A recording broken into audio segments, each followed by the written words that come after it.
It's summer in Minnesota, and that means cabin and lake life. Do you feel me? Have you ever gone to someone's cabin up north and had an invite and gotten up there and like, oh my gosh, this is so magical. I wish I had my own cabin. Have you ever been that person? I know I have. I'm raising my hand over here. And how do you buy that property? I'm going to dig into some really awesome options and ways that you can maybe buy your own investment property and enjoy lake life at the same time. Let's dive in.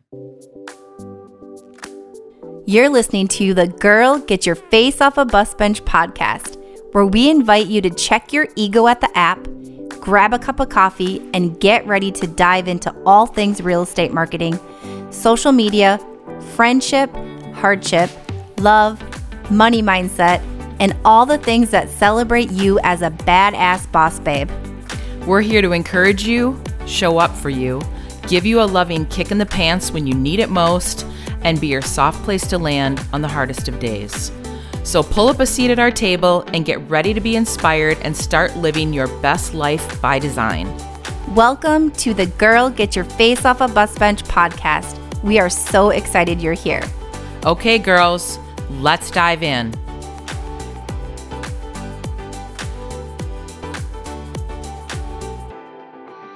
Hey, Bus Bench babes, it's Beth here, and it's summer, and I couldn't be more happy. I am recording this podcast on a Monday morning.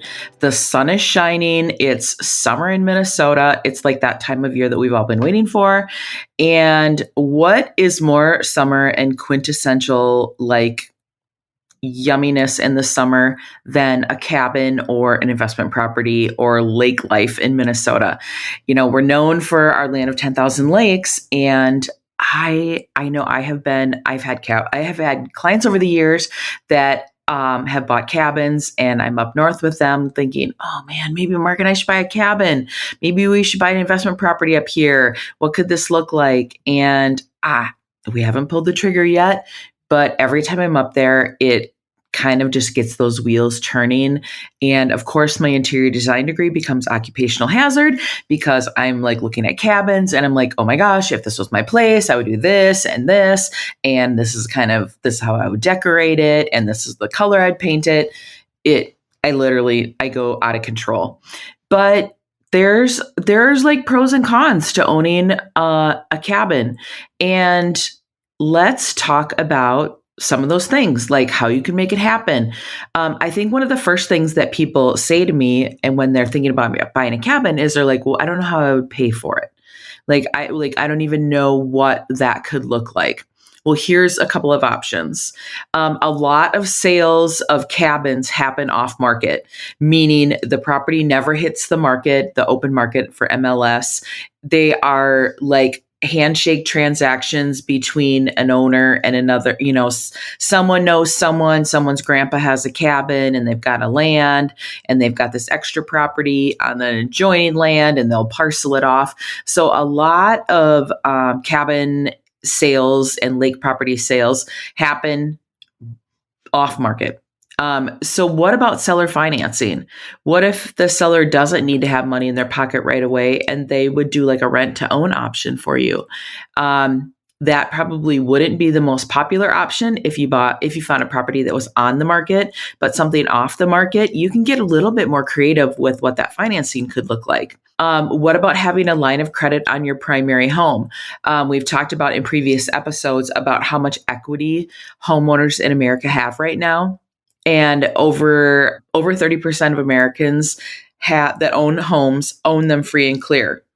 And then there's another like 20 something percent that have more than 50% of equity in their home. So what if you got a line of credit on your current home and that interest rate on that's attached to prime, so that number can vary, but many times that's just an interest-only payment, and then you can make principal payments whenever you want, and then you have this money sitting there, kind of like a little checking account on your current home, and then when you find the property that you want, you're buying it cash.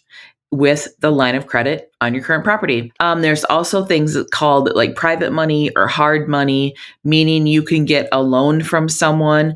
And sometimes people, if you got to have a bonus structure with how you get paid from your job, you're like, okay, I get salary throughout the year and I know I'm going to get a big bonus in January or whatever. So maybe you can get money from a hard money source, meaning you're going to pay like a slightly higher interest rate, but you're able to secure the money and then you have repayment terms. But maybe that works good for your situation, and knowing that you're going to get a big bonus and then you could put like big chunks of payments down on it. There are a lot of different options, and it's not just as straightforward as what you might think. So you kind of got to think outside of the box with the financing. And that's where a really awesome real estate agent comes into play. Other things to think about when thinking about getting a lake home: can you have a lake home work for you and have it make you money? So sometimes people just want to have a lake home and that's a place they go to every single weekend. And other people aren't as committed to having a lake home and being there as regularly and want to be able to use it, maybe on big holidays, Memorial Day, 4th of July, Labor Day weekend, that type of thing. And some other random, pop-ins. Or maybe they want to use it during the week and then on the weekends, have it be a rental. You can actually make money. There are a lot of people that rent out their cabins and use it as an Airbnb or have it on Verbo. And then you can make money and help that cover a lot of your expenses in owning a lake home. Cabins can be costly, and there are maintenance and repairs and all of that sort of thing, and just like general upkeep. So maybe using it as an investment property is something that would make sense from, just having it be more of a wash and covering your actual expenses on your property. But other things to think about when thinking about like, oh yeah, I would love to have a cabin. I would love to have an Airbnb on a lake or up north in the woods. There are some things to think about. Like, think about what is important to you. How important is weather to you? The further you go up north here in Minnesota, the more snow you're going to have, the longer the seasons are. Do you like winter activities? Or are you really like a summer person? What's fishing like? If you're big into fishing, the lake that you're on or the proximity to good fishing lakes is something that should be really important to you. Something that's really important to me when I'm looking at properties up north is what are the amenities around the property like? Meaning, in town, are there like good food places? Are there good little like grocery stores and convenience stores? How about shopping? A lot of times ladies will do like little weekend getaways, like little, bachelorette parties and girls' weekends and that sort of thing. But a lot of times they want to do like fun little boutique shopping or antiquing or that sort of thing. What are those sort of things how are they in proximity to where the property is? If you have to drive 30 to 40 minutes to go get groceries, is that something that's going to make your life easier? Or are you that person that's a really good planner and you're like, not a problem. I am going to plan all my meals ahead of time and I'm going to go grocery shopping in the cities before I even leave town. So that isn't important to me. You got to think about like, how are you going to use this property? And if you're using it as an investment property, you might be a planner, but if you have people coming up to the property, they might not be planners and they might be just like on the fly thinking, oh, we'll just get groceries on our way up to the property.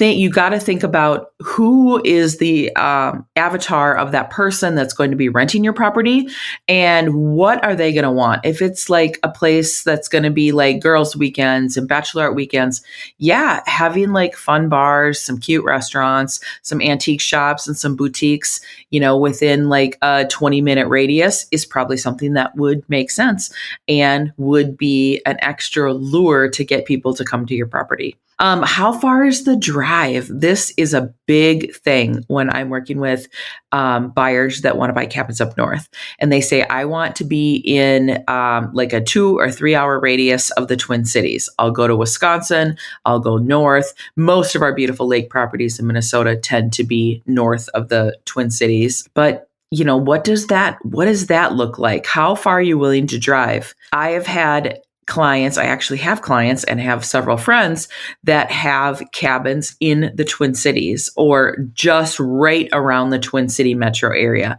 And it sounds weird when people are like, your cabin's like 20 minutes from your house. That's so weird.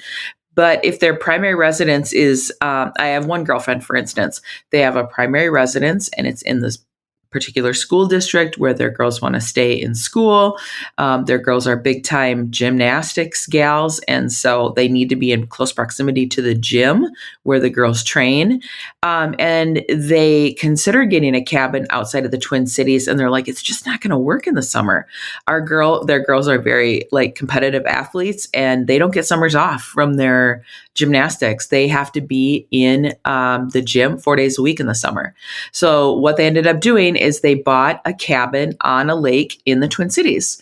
And it was kind of like a junker house initially. And it's been a little bit of a money pit, but they ended up the first year, they bought it when it was cold out and then have been updated it. They did the outside and then they did the inside. And now they're just kind of finishing up the lower level. And it's turning out to be like this stunning property. And from an investment standpoint, they're in such good position. They have so much equity right now because it's on a really desirable lake. And they've made it be this beautiful lake home. And so they can go out there. They've got high-speed internet. Mom and dad can work from the lake. The dog lives its best lake life. The girls are not far from the gym and they can drive themselves to the gym. So like, what does that look like? What do you want that to look like? I have another like real estate colleague that they live in the Twin Cities also, bought a lake home, fixed it up, and they never intended to live there. And they've been Airbnb-ing it nonstop. And they have been making a ton of money every weekend on having it as an Airbnb or for little like staycations in the Twin Cities, I guess is a good way to think about it. And why not? You can have a lake property that you can host family events, little retreats. If you're a business owner, maybe you can figure out a way to have some of that be a tax write-off. There's a lot of different ways that you can slice or dice that and have it be really close to home. So you could buzz over there if you need to do repairs or do any DIY projects, or, you have an Airbnb person and I don't know, something goes wonky, you can go and handle it right away because it's super close to home. But when you're thinking about buying a cabin, don't overestimate your DIY skills. Maybe the property needs a little bit of work, and how much work does it need? I know personally from owning flips and investment properties currently, and then just over the years and having a lot of homes that I've bought and fixed up over the years, is that every project takes longer than what I think it's going to take. And it always costs more money than what I think it's going to cost. So those are things to think about. Like, do you have to get professionals involved in order to get the home up to par on where you want it to be? Or are there things that you can do yourself and you can do like on your weekends when you get up to the cabin and you know that it's not going to like totally take away from your enjoyment of actually using and enjoying the cabin?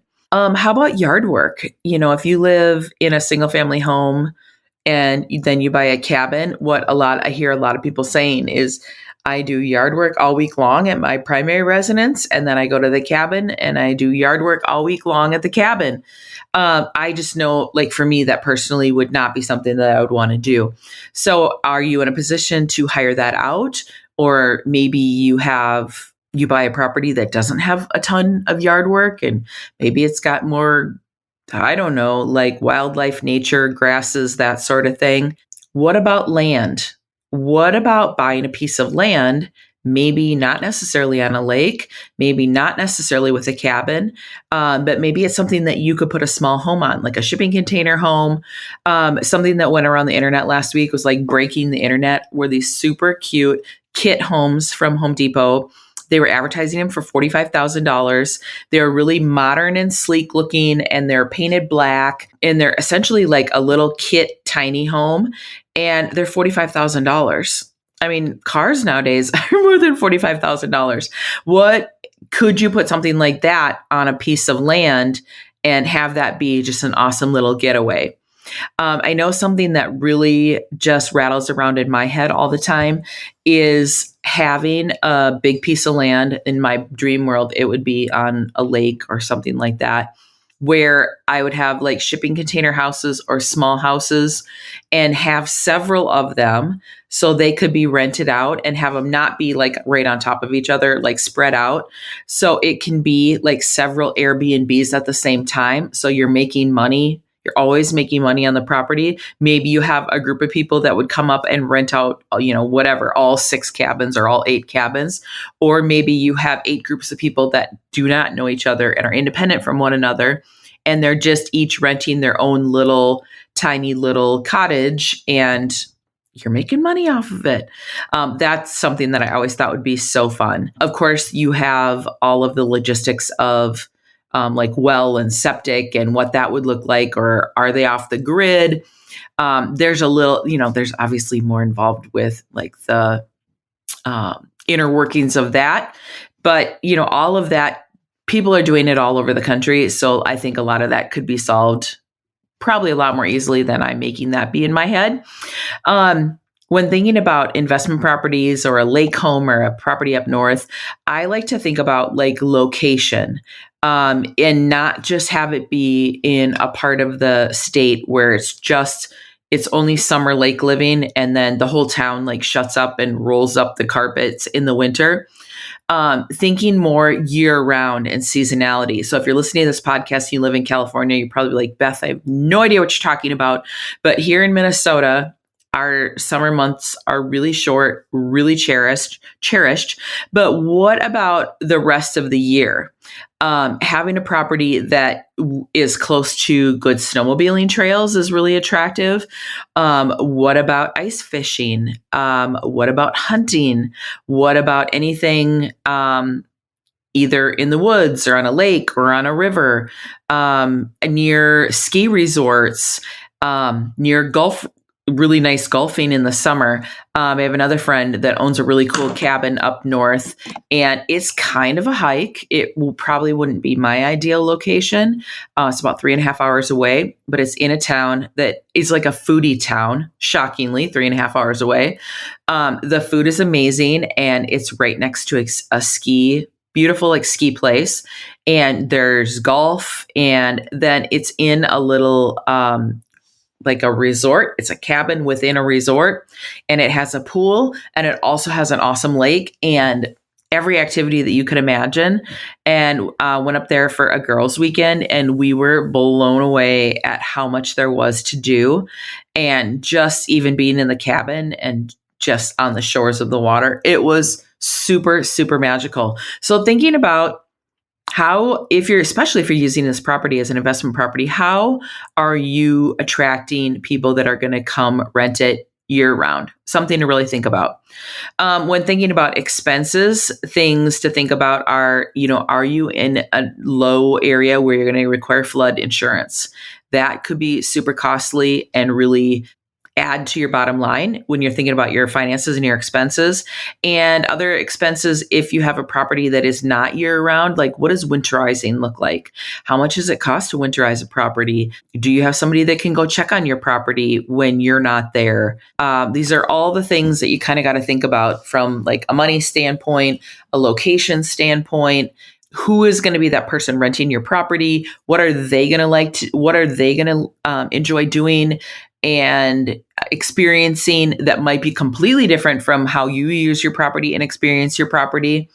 So here's some ideas. You're thinking, okay, yeah, I would totally love to do this. I would totally love to make some extra income and maybe have my cabin pay for itself and to have a place to use. So here's some outside of the box thinking. What about an old motel? I just stumbled across a cool couple that were city slickers. Don't quote me on this, but I think they're on the West Coast, and they lived in the city, had, traditional jobs. And they said that we were just kind of tired of the rat race. They bought an old motel somewhere kind of in a middle of nowhere in a little town. And the town was kind of struggling, and they're like, we're just going to start infusing some life into this town. So they bought an old motel, moved their kids in there, and then they've been slowly fixing it up. And the transformation of the before and after is like mind blowing. It's so freaking cute. And I could maybe see myself doing something like that for retirement years. I don't know, but the inspiration and the creativity that they were putting into each of the little motel rooms / cabins was so freaking cute. What about an old resort? You see a ton of these up north, and people either age out of the system of running them, or it becomes too much work, or grandpa and grandma owned this resort and ran it for all these years, and the kids are like, yeah, no thank you, I'm not going to run a resort. What about something like that? Or buying a property that was an old resort and getting creative with that. I worked with some friends a few years ago during COVID, and we sat down, and they were past clients. So they've got a beautiful home in the Twin Cities, and they said, Beth, we want to buy a cabin.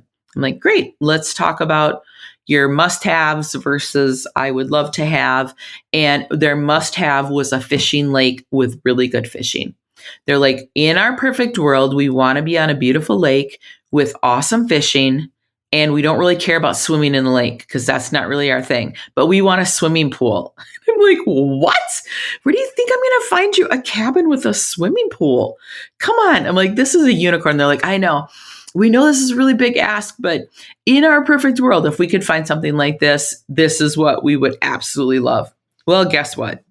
We found an old resort that had sort of been parceled out, and what was left on the property was a gorgeous lake home with a big garage, and then there was an additional gigantic storage garage outbuilding that had a tiny little, let's call it like a little motel room attached to it that was not real cute when they bought it, but it could be really cute.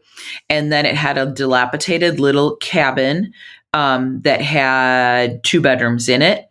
And let me tell you, it was rough. There was like creatures and, squirrels and whatnot living in there. And guess what? It has a heated swimming pool, and it is the prettiest property. They bought it. It sits on, I don't know, like 4 acres or something like that. So they have privacy. They are right down the road from the cutest little town ever. The lake home itself, the big home where they live, is beautiful, turnkey, and it has, I think, 4 bedrooms. So they have plenty of room to have people up and spend the weekends with them. They've got their high-speed internet, so they pack up their kitty cats and they go up there a lot in the summer and kind of live up there. They can both work from there. And how awesome and magical. Having your own swimming pool, but then you can get in your boat and go fishing. I'm like, it couldn't be better. So now what they've done is they've fixed up the little cottage. So when family members come up or friends come up, they can stay out in the cottage and have their own little space. They have a little kitchenette and a little living room, 2 bedrooms and a bathroom. And the little cabin is so damn cute. It's like that quintessential cabin like you would, I don't know, see in a Norman Rockwell painting or something like that. This cabin is magical. But there's all these interesting properties that are out there that might not fit the needs of some people. But if you can think outside of the box and think about how you could use that land, my friends could be renting out that little cottage every single weekend if they wanted, and making money. They don't want people that they don't know just coming and going on their land. But if you're open to meeting new people, and have a fishing lake with a swimming pool, they could be making a lot of money on this property. What about getting a trailer or a mobile home or something like that and putting it on land? And maybe that's the temporary solution. Maybe you find a beautiful piece of land and building your dream lake home or, retirement cabin or property isn't in the budget right now, but maybe just having a trailer on the land will buy you some time. And then when you go to build your cabin, you can use the trailer as a place to continue to stay, or you can use that as a bunkhouse for when other people come up to visit you, or maybe just then sell off the trailer and then just keep the property or keep the home that you want on the land as your permanent place. Something that I love, and I go down this Pinterest rabbit hole pretty regularly, is shipping container properties. I love them. I think they're so cool. I'm the self-proclaimed, I love modern properties. So I would love shipping container property on a lake. Would be super awesome. So of course you got to check deed restrictions on the particular lake or the piece of land that you're buying.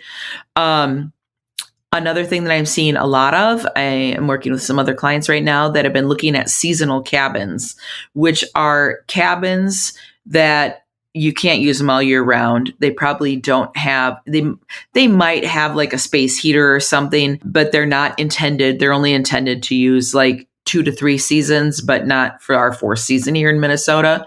But many times people will use that as their starter cabin, just like a shipping container or a trailer, and then eventually build their dream home on their property and then keep the seasonal cabin for, just when friends or family come up to visit as a bunkhouse.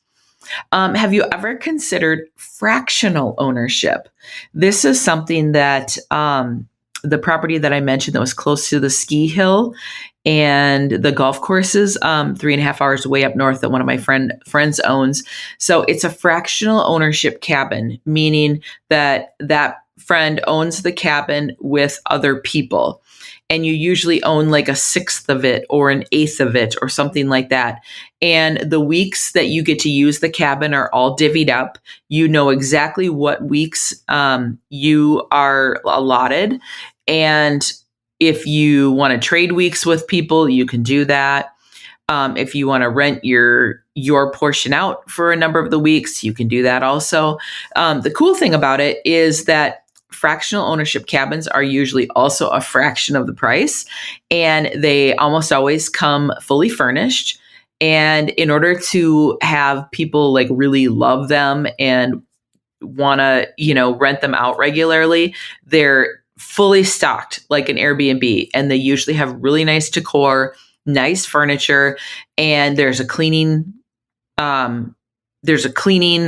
service involved in the ownership. So every time someone is up there, it's kind of like staying at an Airbnb or a cabin, that somebody goes and cleans it. So when you get up to the cabin, you usually don't have to do any yard work. You don't have to clean. You don't have to strip the beds. You don't have to do anything. You don't have to bring up anything. They've got all the supplies there. All you do is show up and grab some alcohol and grab some food and enjoy your weekend. That is a super, super desirable type of cabin ownership for a lot of people. What about owning a cabin in a family situation with family or friends, and you do kind of your own version of the fractional ownership, and you create your own business model around what that looks like? Maybe, you and your sister you each have X amount of budget, and it's not really going to get you the type of property that you want. But if you pooled your resources, you could have a property that maybe is big enough for everybody to live on. Maybe it's something that, okay, your weekend on, weekend off, that sort of thing. I have some friends that had a property out on the Jersey Shore. It was a really big property that everyone in the family, it was mom and dad, and then 2 married couples, the siblings, and then there were 4 grandkids. And they could all be at the property all at the same time, but then they also would do it where they say, okay, I get this weekend and I'm going to have friends up. And so they would sort of round robin. And so everybody got to use the property a little bit of the time. What if you parcel off a piece of land from a family member that owns a big chunk of land somewhere up north? There are so many different ways to do this. There's no right or wrong way to do it. And this is where you get a real estate agent involved that either really is a specialist in the area, or someone that has experience, maybe someone that owns a cabin themselves. Or what I do is like I sell in the city, but I have great resources up north all over that I can tap into and pick their brains and it becomes just a wealth of knowledge and information. And you can do a lot of research on Airbnb about certain areas, and like you can see like how much they're booked out and sort of do some rough numbers as to how much money that you could make leveraging a lake home and also have it be an investment property. So summer's here. It's a great time to be out on a lake and to enjoy summer to the fullest. So if this is something that sounds interesting to you, if you're in the market for this and you're in the Twin Cities, would love to have a conversation about you with like what this could look like. If you're a real estate agent, partner up with some other realtors that are in lake or resort areas. And so you can have an awesome referral partner to send your clients to that are thinking about this sort of extra money making idea or passive ways to make money. And if you're a real estate agent, think about buying a place like this for yourself. Always awesome to have additional streams of income. And what better way to be able to use a lake and make money at the same time. So until next time, bus bench babes, keep your face off a bus bench and keep being the badass boss babes that you are. Okay, girls, are you feeling as inspired as we are? We're over here cheering you on because you just finished another episode of the Girl, Get Your Face Off a Bus Bench podcast. If you want more, head over to girlgetyourfaceoffabusbench.com for show notes and more episodes. And don't forget to subscribe and leave us a 5-star review. They mean the world to us, and they're what keep us going. Girl, thanks for being here.